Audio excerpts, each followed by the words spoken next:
Hello everyone, আজকে আমি দেখাবো আমাদের বাড়ির পিকনিকে কী কী মেনু হয়েছিল। তো রান্না মোটামুটি আমিই করেছিলাম। এখানে রয়েছে হচ্ছে সাদা ভাত, ঝুরি আলু ভাজা, স্যালাড আর পাঁপড় ভাজা। আর এই যে ভেজ ডাল দিয়ে একটু লেবু চিপে ঝুরি আলু ভাজা দিয়ে ভাতটা খাচ্ছি। তো ভেজ ডালটা আমার মা করেছিল। আর এইবার হয়েছে কাতলা কালিয়া। তো এই যে কাতলা মাছে দেখো পেটির পিস নিয়েছি, এই কাতলা কালিয়াটা কিন্তু আমি করেছিলাম।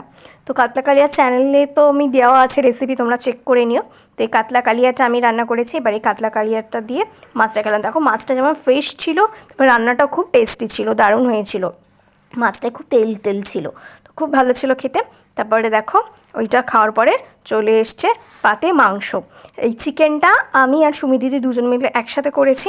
তো এই যে চিকেনের ঝোল দিয়ে লেগ পিস দিয়ে সুন্দর করে ভাতটা খেয়ে নিলাম। আর তারপরে হয়েছিল চাটনি আর পাঁপড়। পাঁপড়টা তো তোমরা আগেই দেখিয়েছি, চাটনিটা দেখানো হয়নি। আর লাস্ট পাতে ছিল রসগোল্লা। তো এইভাবে আমাদের খাওয়া কমপ্লিট হলো।